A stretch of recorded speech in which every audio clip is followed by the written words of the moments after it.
দিদি, হ্যাঁ, আমি একটু বেরোচ্ছি, কোথায়? একটু বাজার যাচ্ছি। মানে একটুখানি কি একটা ম্যাচিং সায়া আনবো, দুটো ফলস কিনবো।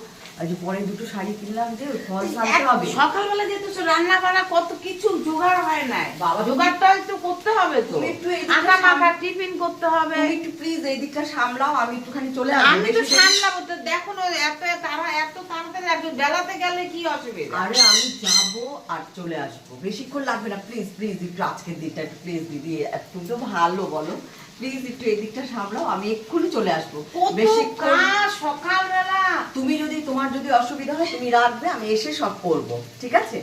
এরকম করো না প্লিজ, আমি যাবো। যা কত কাজ, রুটি বানানো, চিকেন করতে বলে, ওই করতে বলে, আমি বাঁকতেই যাব না কি করব? আমার মাথায় হাত। সকালে গেল নাচতে নাচতে ওনার এই নাচ